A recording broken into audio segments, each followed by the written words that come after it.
I never imagined the day my own mother would look at me and say, "We're not your bank anymore." The words weren't just cold, they were ice in my veins. A freezing certainty that the people I had devoted my life to no longer saw me as family, but as a convenient ledger to draw from. I had spent years quietly supporting them, juggling two jobs, paying off debts that weren't mine, sacrificing my life while they enjoyed comfort and ease. And now, after all that, the woman who gave me life dismissed me like a worn-out invoice she no longer cared to pay Dot that morning. I sat in my cramped apartment, staring at my phone, numb. My sister had sent a photo of our family smiling in the living room, all of them pretending nothing had happened. My father, ever the quiet one, didn't say a word. My mother's face was red with fury, veins bulging as her eyes locked on mine, sharp and accusing. It was as though I had become a stranger overnight, someone they could discard without remorse, but I wasn't going to break. I had learned early that anger could be weaponized, and patience was an even deadlier force. In that moment, a silent vow formed in my chest. I would make them understand the weight of what they had done. Not with shouting, not with tears, but with something far more precise, something surgical, deliberate, and inescapable. Something that would leave them frozen, staring at the evidence of their own betrayal and regretting the day they ever underestimated me. I didn't know when the moment would come. I didn't know exactly how it would unfold. But one thing was certain: when it did, it would hurt them, in every way that betrayal could. And I would be the one holding the power, finally. After all these years, the betrayal didn't announce itself like thunder. It came like small rains through a cracked window until the house soaked and sagged. A text would disappear. A deposit would not clear. A signed paper would be altered. Each instance seemed isolated, negligible even, until I held them together and felt a single, cold design dot I found alone late one night while reconciling accounts. The property statement glared at me, a new secured loan against the house I had kept afloat for years, the mortgage I'd paid more than my share on. The lender's name was unfamiliar. The amount was staggering. I sat frozen until the numbers swam. When I asked my sister, she gave the practiced smile of someone trained to deflect. "It's for family investments," she said, as if asking me to admire a dress. My parents agreed, calm and certain. "Thinking long term," my mother said, and her voice had the brushing off quality of someone dusting away complaints. My father, who once sent me a look that said he noticed, looked away instead. His silence cut deeper than any argument. Humiliation came quicker than rage. At the wedding, they staged my erasure. Photographs were angled so my back faced the camera. Conversations flowed around me. When people asked who helped pay, my name went unmentioned. My mother praised my sister from the stage while leaning into a joke that stung me. I watched my own life be narrated without me in it. I refused to erupt. I learned to listen to the spaces between words, to read the rests where truth tried to hide. I cataloged everything on my phone receipts, text, dates, small oddities that together would make a chain. I let them believe I was invisible.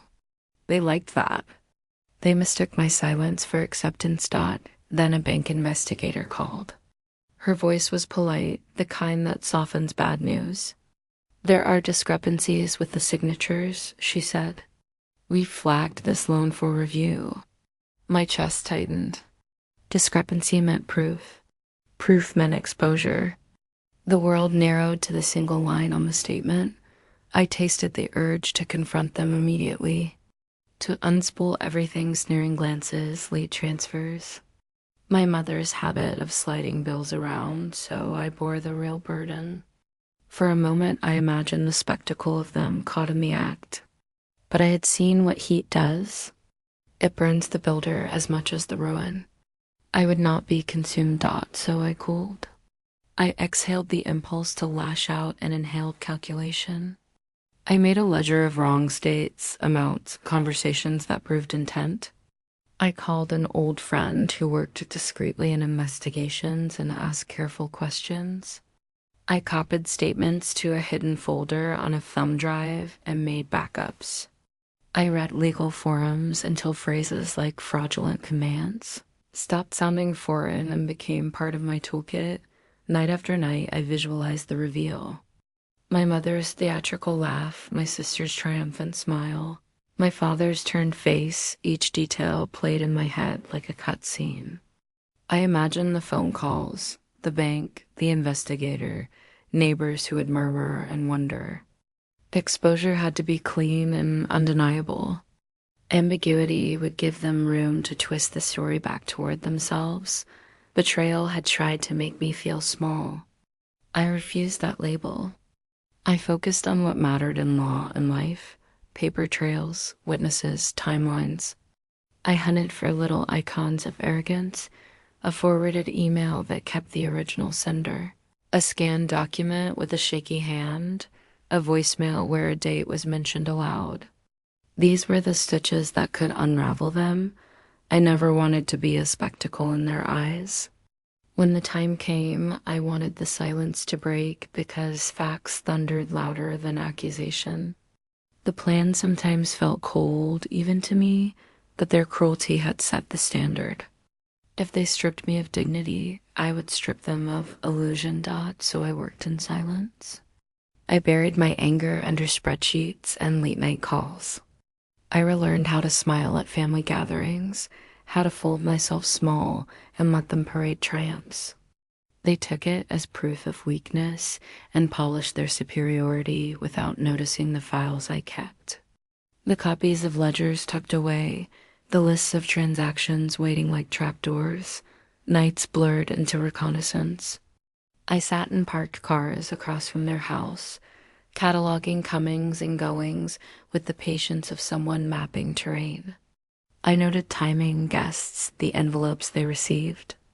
I photographed ledgers left on counters and captured transaction pages when rooms were empty. The trivialities, a chipped mailbox, a familiar brand of coffee cups, a forgotten receipt became evidence.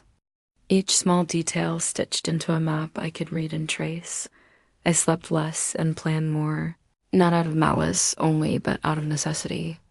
To restore balance required accuracy. I practiced telling the story in a voice that would not tremble, rehearsing the dates and figures until they rolled off my tongue like facts. I wanted their accountability to sound inevitable rather than vindictive. When I imagined cornering them, I saw the hush before a storm. I wanted the room to go quiet because paper proved more absolute than any pleading. They would not be shocked merely by my anger. They would be undone by the logic of papers, signatures, and timelines they could not deny. The betrayal had begun with small, almost invisible acts. It had taken pieces of me. Now I intended to take something and return something precise and irreversible. I would not be the invisible one anymore. I would be the author of their reckoning, carrying each line of the ledger toward a conclusion that left no room for excuses. I kept my peace like a promise, while building the case that would fold their world. I wanted them to understand the weight of what they'd done, when the law and the ledger spoke louder than family whispers and polite dinners ever could. Truly, I started by turning my anger into evidence. The first rule was simple: nothing lived only in memory. Memory is slippery, paper is not. I collected every text, every email, every receipt, every bank statement and contract. I photographed wrinkled bills, saved voice messages, and made time-stamped copies of conversations. I labeled folders with dates and created backups, not because I trusted my family, but because I trusted the truth when it was organized. I hired a lawyer who smelled of winter and determination. She was a small, efficient woman who wore glasses like a scalpel and used words that made people tighten their faces. I told her everything. She listened without blinking. She knew which phrases mattered, which signatures could be contested, and where the law would bite hardest. When she said, "We can make this precise," I almost smiled. Precision was the instrument I had chosen. We built a timeline. Each entry was a quiet accusation: transfers that arrived late, checks that vanished, invoices paid twice, then recorded once. I threaded together the loans my sister had taken, the title changes, the phantom accounts that siphoned money into places with no explanation. The pattern became terrible and clean. Deliberate extraction disguised as family support. Step 2 was about optics. I refused to be the person who walked into a shouting match. Fire consumes indiscriminately. I chose frost. I murmured doubts where they would spread toward neighbors, the accountant who handled their filings, the small property manager who liked gossip. I never lied. I suggested possibilities. I left copies of innocuous receipts where people would find them. An unpaid invoice slipped to a vendor's inbox. A signature query casually mentioned to a family friend. The goal was not ... while the public cracks widened. My lawyer prepared the legal instruments. She drafted motions that named the loans as fraudulent conveyances, petitions to freeze accounts, and notices for title reversion. Each document required exact language and ironclad attachments, certified copies, notarized statements, and recorded messages. I learned legal terms until they stopped sounding foreign and became the map I could read. "Constructive trust," she said on a late call. "We can force reparations." Timing mattered. I watched calendars the way an obsessive gardener watches weather. The months after the wedding were thin. Bills landed and the veneer of celebration peeled away. Mortgages came due. Vendors sent final notices, and the cheerful photos began to look like fiction. I waited for the moment when exposure would not only humiliate, but also create immediate consequences. On a Tuesday morning, I orchestrated the culmination. My mother was mid-complaint performing, as she often did when my lawyer arrived at their door. She did not knock politely. She announced herself. The lawyer stepped into the living room with a file heavy as truth and began to lay the case. Down like a set of clean bones. The documents were meticulous. There were copies of loan agreements with signatures that didn't match the ink samples we had. Recorded calls in which terms were discussed and later denied. And transaction histories that told stories my family had tried to bury. The motion sought immediate relief, asset freezes, an accounting demand, and preliminary injunctions. I watched my mother's color drain as she flipped through pages that proved what she had always denied. My father's hands trembled slightly as he reached for a paper. He used to be the quiet judge of the family. That morning, he looked like a man trying to remember how he had justified small cruelties. My sister sat stunned, the practiced composure cracking. She searched for a laugh and found only a throat that would not obey. It was a strange, private satisfaction to see them rendered speechless by the very thing they had. WEAPONIZED paper.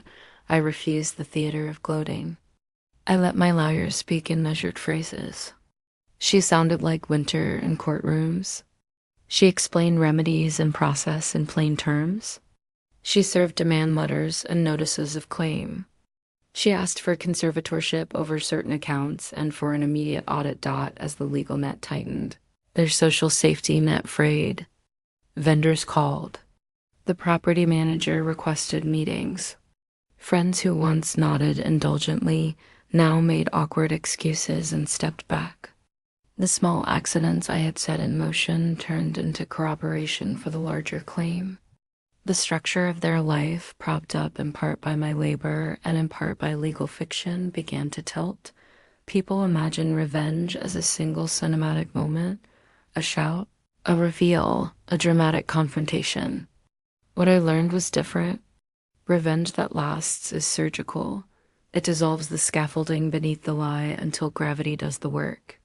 It is slow, exacting, and leaves traces that cannot be smoothed away by apologies.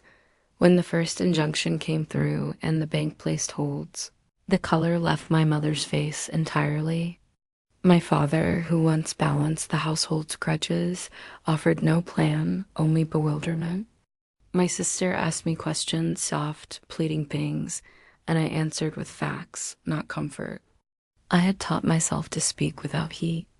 There was power in that restraint. By the time we walked into the court for the preliminary hearing, the case was a ledger. Evidence stacked against them in a manner that left little room for theatrics. I watched as the judge scrolled through the filings and then looked up at my family with an expression that was almost pity. They had built a life on assumptions and loopholes. Now they faced reckoning. I did not dance on their ruin. I had not sought to destroy for pleasure. I sought restoration of recognition and of balance. The plan had been to make visible what they had tried to hide, to let the law correct a private injustice. The revenge felt like a long, cold tide pulling back, revealing the damage beneath. As the tide receded, I stepped forward into a world where my sacrifices would no longer be invisible. Finally, weeks later, I sat in my apartment again, watching the city lights flicker through the window. The storm had passed. The papers were filed, the court orders executed, and my family was altered in ways that made the past feel like a different country. They phoned with apologies that arrived too late, voices cracking between shame and calculation. They begged, sent flowers, arranged meetings where they rehearsed remorse. I listened to every plea, cataloged each one, then closed the door. Respect, I had learned, does not grow from endless giving. It must be claimed, guarded like a title, and sometimes recovered by force of will. I had given until there was little left of me to give, then found that what remained was not gratitude but entitlement. That truth sat cold inside me as I adjusted to not being the invisible engine of everyone else's comfort. I did not feel triumphant. There was a quietness to the end that surprised me, a hollow where the anger used to live. Watching my parents' faces on video call, watching them practice apologies, felt less like victory and more like the closing of an old wound. My sister's messages were mea culpas. She lost the arrogance that had made her careless. In its place was a rawness I had not wished for her, but could not ignore. There were practical changes, too. Creditors called the house, auditors demanded ledgers, and the bank put holds that rippled through a life built on assumptions. Men and women who had nodded politely at family dinners now avoided my parents' line of sight. Shame rearranged social seating. At night, when the city dimmed and the apartment grew still, I let myself feel the weight of what had happened. I thought of years I had turned away my own wants so others might have theirs. I thought of missed birthdays, of sleep lost to worry, of endless small humiliations. I thought of the ledger I had built like armor. None of it felt like triumph. It felt like consequence, my consequence theirs. If there is a moral, it is not that revenge heals. It does not. Instead, it is a lesson about balance. The scales tip when one side shoulders everything alone. Justice, when applied correctly, levels those scales. It is not always neat or clean. It leaves marks. People will ask if I regret it. They will imagine monsters or saints and assign me a role I had not sought. My answer is simple. I did what I had to do to become visible, to demand recognition that had been denied. It cost me peace, but it returned me. So if you ever find yourself diminished by those closest to you, remember this. Silence can be a strategy, endurance a weapon, and patience a precision tool. The coldest revenge is not spectacle. It is the meticulous sorting of truth until it can no longer be denied. Choose carefully, always. Stay true. What would you have done in my place?